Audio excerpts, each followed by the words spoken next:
Shalom. Today is December 18th. It is day 73 of the war between Israel and Hamas. And here in all Israel, we're showing you Channel 12, the news channel that many Israelis are watching today in their living rooms. The anchor begins with its day 73. In the midst of fierce battles in Gaza, there's an attempt with a three-way summit to come to an agreement of the hostage exchange. The head of the CIA, the head of the Mossad, the National Security Agency, and the head of Qatar are meeting. But before everything, here are the names of 7 soldiers that were killed in battle, that fell in battle.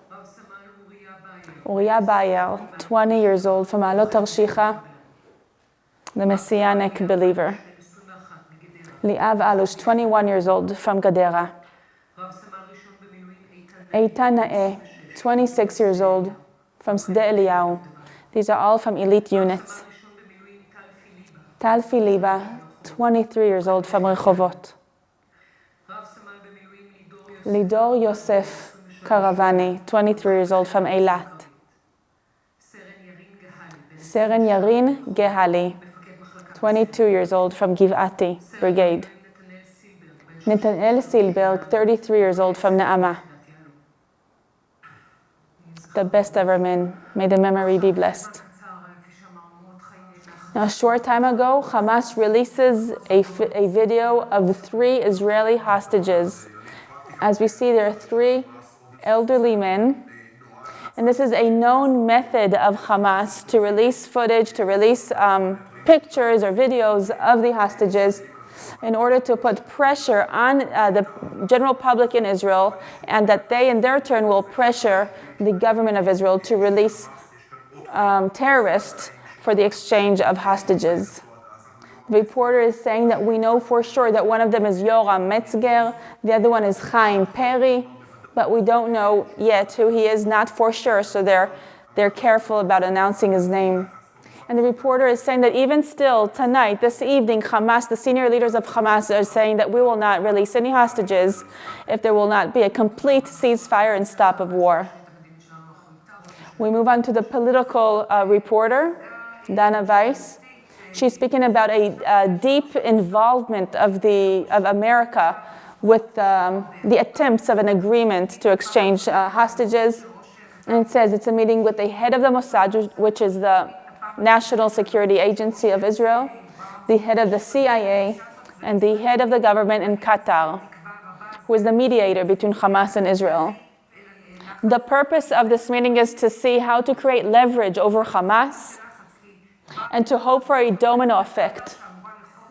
America is supposed to pressure Qatar. Qatar, they're hoping, will pressure the international wing of Hamas, and that wing will pressure the Gaza internal wing of Hamas.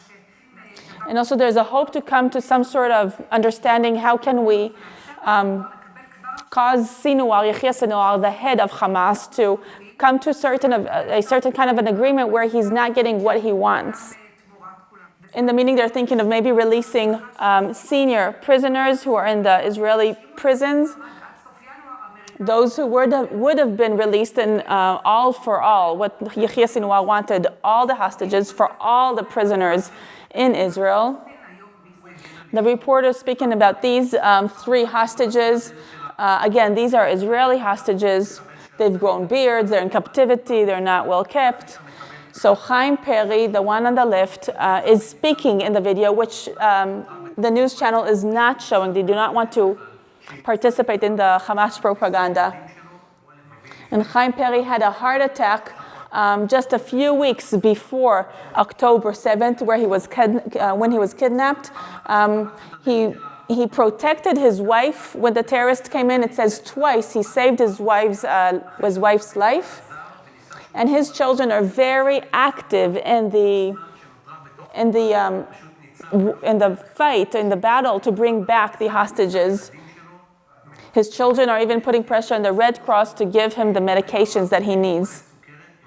The next one, Rotem Magen, also takes medication. He has diabetes. His wife was also taken captive, and they met in the underground tunnel in Hamas. by accident. Tamar later on was released in one of the stages of the agreement back a few weeks ago. And we don't know yet what is his name, so they're holding that name back yet, still. And of course, we don't know when this picture was taken.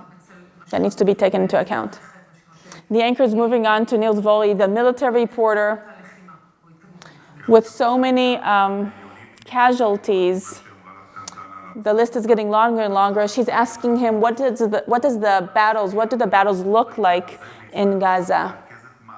The reporter is saying that the efforts are concentrated on the senior leaders of Hamas that apparently are in Khan Yunis. It's a hard war, hard battles. And he says, the prime minister says, no matter what will happen, we're staying in Khan Yunis. We will stay there until we find the seniors of Hamas. They want to completely demolish the infrastructure that's used for terror. And it says the forces are fighting in all the strongholds of Hamas in Khan Yunis, on the ground and under the ground. This is the northern part of Gaza in Sujaiya, one of the major neighborhoods, and it's completely flattened, as you see. This is what Sujaiya looks like today. And the focus right now is taking care of the underground tunnels, the strategic tunnels. We found that there was, this morning, even in the newspaper, we saw there was a the largest tunnel that was found, and they're suspecting there are at least two more of those size tunnels, and they need to take care of those.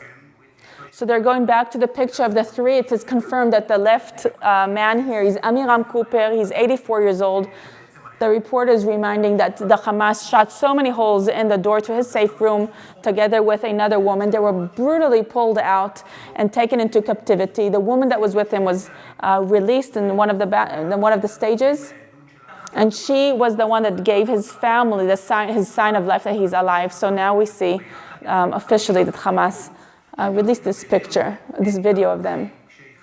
The next story is about the crisis, the humanitarian crisis, and the chaos that's happening in Gaza. While the IDF is continuing to fight to find terrorists, to find tunnels, to find ammunition storehouses that are used for massacres and murder.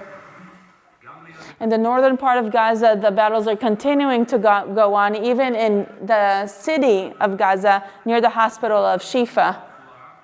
And here are pictures of the chaos. As humanitarian aid is coming in, Israel opened also the Kerem Shalom crossing per America's request to increase the humanitarian aid. But the humanitarian organizations are not releasing this aid properly or in an efficient way. And Hamas takes over the humanitarian aid trucks even here.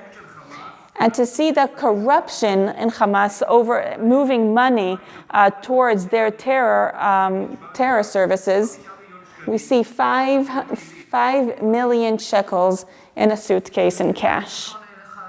And here's news just a short while ago. There were rockets towards Kiryat Shmona in the northern part of Israel coming from Lebanon. We see no one injured, but some houses and some shrapnel fall on streets. Here we see it. And this is a continuation of a very hard day with lots of sirens and lots of rockets towards the northern part of Israel coming from Lebanon. And the IDF attacked about three teams of Hezbollah terrorists in the Lebanon land close to the border.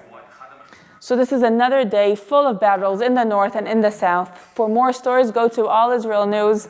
You can follow us on the YouTube channel and follow us on the social media. Please share these stories with your friends and family. It's important that we get this reality in Israel out there where you are. This is Rotem Magen for All Israel News.